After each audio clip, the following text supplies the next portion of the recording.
Hey everyone, and welcome back to Ideanthro Movement Week 2. In this week, we are looking at another really important component of our philosophy, our approach towards movement. Last week we looked at the importance of variety, and this week we are looking at the importance of skill development. Specifically today, we are going to be talking about why, when it comes to building health and fitness and movement capacity in the real world, it is far safer to develop skills than it is to develop physical attributes like strength. Let's get into it. So, think of a movement that you would like to do in the real world. And I will tell you that there are two components that fit towards that. You need the physical capabilities to do it. So think the strength, think the endurance, think the cardiovascular ability, whatever it is, right? I'm going to talk about climbing a tree. If I want to climb a tree, I do need a certain amount of requisite strength to climb up said tree. I also need the skill. The second component is skill. I actually need to be able to move my body around the tree. The traditional fitness industry overemphasizes building of physical attributes and almost entirely forgets about skill development for the real world. Sure, they do build skills for performing the exercises that they're performing in this traditional strength and conditioning, fitnessy world, but those movements are an absolute handful of the much wider spectrum of real movement that you need in the real world.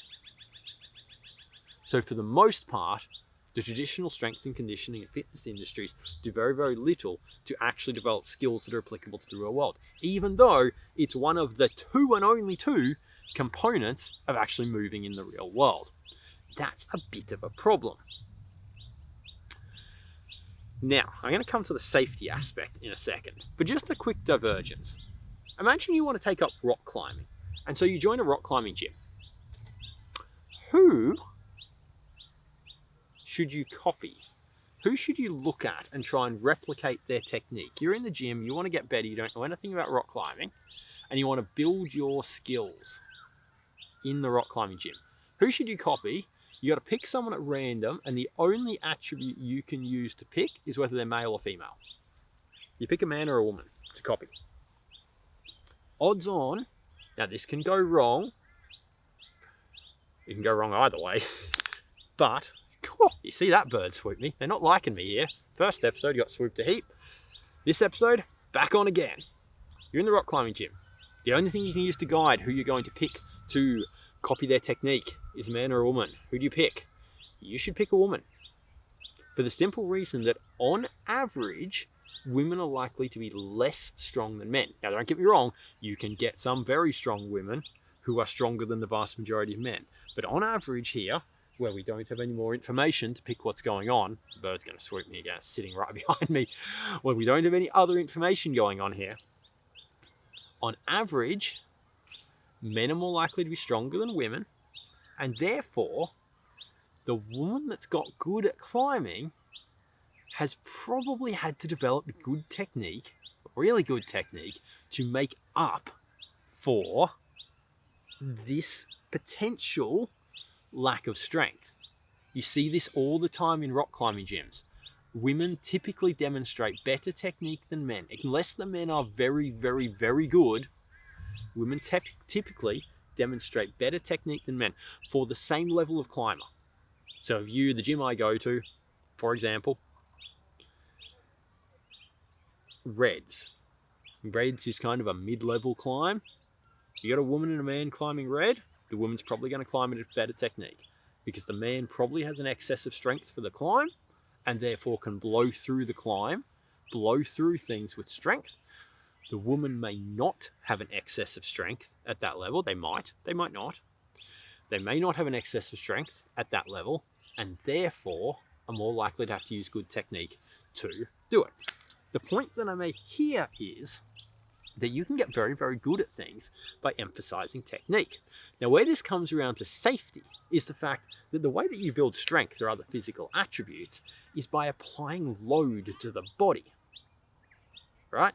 So if you want to only get very, very strong, you have to apply really large loads to the body, which stress the body and risk injury. Skill development doesn't require loading the body to the same degree. Of course, if you're rock climbing, you want to build skills, you're going to have to load the body. You're on the climb, right? But if your focus is just to get really, really, really strong rock climbing, you're probably going to have to do a heck of a lot of campusing, campus board work, which is hanging off really tight, narrow edges, with huge amounts of force on your fingers, for example. Or you could go and practice skills and practice using your footwork better, and that will take you a long way towards being a better climber. Now, ultimately, if you want to be the best in the world, you have to be good at both. But we're talking about this in the context of being healthy movers for the real world. Healthy movers for the real world aren't the best at any particular movement. They're just able to do lots of cool stuff in the real world in a safe manner.